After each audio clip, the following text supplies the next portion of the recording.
সাবেক প্রধানমন্ত্রী শেখ হাসিনার পদত্যাগের পর সবকিছুতে একটা পরিবর্তনের ছাপ স্পষ্ট। রাস্তাঘাটে ট্রাফিক কন্ট্রোল কিংবা ময়লা আবর্জনা পরিষ্কার, ছাত্রদের হাতের ছোঁয়া থাকাতে সহজেই সবকিছুর সুষ্ঠু নিয়ন্ত্রণ হচ্ছে। কিন্তু বাজারের কি অবস্থা? সেখানে কি মানুষের নিত্য প্রয়োজনীয় দ্রব্যের অস্বাভাবিক মূল্যবৃদ্ধি ঠেকানো সম্ভব হচ্ছে? সাধারণ সিন্ডিকেটের যে বিষয়টা, এগুলো মূলত যদি কমায় আনা যায় তাহলে দেখা যাবে যে অবশ্যই আমরা ভালো কোনো দৃষ্টান্ত উপস্থাপন করতে পারবো। পূর্বের যে অভিজ্ঞতা থেকে আমরা জানি যে মনে করেন যে বিভিন্ন নেতাকর্মীর মাধ্যমে সিন্ডিকেটটা মূলত চালানো হতো। এখন দেখা যায় এরা বেশিরভাগই পলাতক। তো এক্ষেত্রে সিন্ডিকেটটা অনেকাংশেই ভেঙে গেছে। এখন নতুন করে এই সিন্ডিকেটটা যদি তৈরি হয় আবার সমস্যার সম্মুখীন আমাদের হতে হবে। তো এই সিন্ডিকেটটা যাতে না তৈরি হয় এই জন্য অবশ্যই আইন শৃঙ্খলা বাহিনীকে ব্যবস্থা নিতে হবে। বাজার নিয়ন্ত্রণে আপনার প্রশাসন নেই, প্রশাসন না থাকায় কিছু কিছু দোকানদার একটু দাম বাড়ায় বিক্রি করতেছে। ছাত্ররা যদি একটু ভালোভাবে মনিটরিং করতে পারে তাহলে হয়তো নিয়ন্ত্রণে আসবে।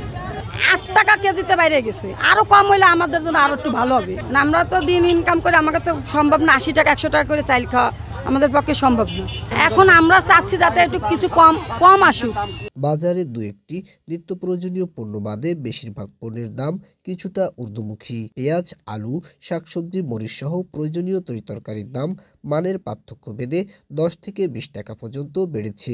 গরুর মাংসের দাম স্থিতিশীল থাকলেও ব্রয়লারের দাম কেজি প্রতি 10 থেকে 15 টাকা বেড়েছে। দেশীয় মাছের দাম কিছুটা কমলেও নদী ও সামুদ্রিক মাছের দাম বেড়েছে। অন্যদিকে চিনি ও বোতলজাত তেলের দাম একই থাকলেও খোলা তেলের দাম বেড়েছে। তবে বাজারে চালের দাম সবথেকে বেশি বেড়েছে।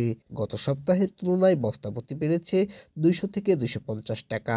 খোলা তেলের দামটা হচ্ছে যেহেতু সরকার নির্ধারণ করেনি, যার কারণে এটা ওঠানামার উপরে আছে। ওঠানামা কি বেশ বাড়ছে, মনে অন্তত হচ্ছে যে 200 টাকা করে বেড়ে গেছে পাম অয়েলটায়। আর চালের ব্যাপারে যদি বলি তাহলে চাল হচ্ছে মোটা চাল, যে স্বর্ণা চালটা, এটা তো ইন্ডিয়া থেকে বেশিরভাগ আসতো। এই চালটা কেজিতে মানে বেড়ে গেছে প্রায় 4 টাকা।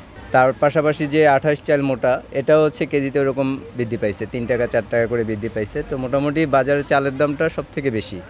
আগে 220 টাকা 30 টাকা কেজি বিক্রি হইতো, এখন সেখানে 200 টাকা চলে আসছে বা 210-20 টাকা এরকম চলে আসছে।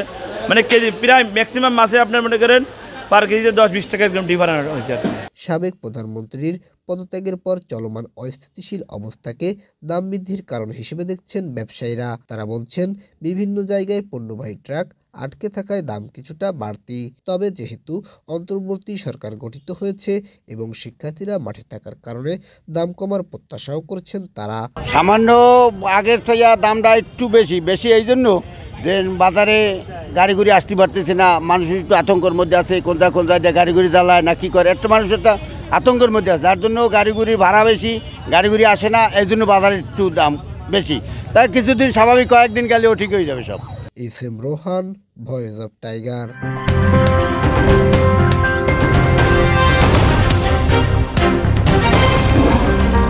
Voice of Tiger.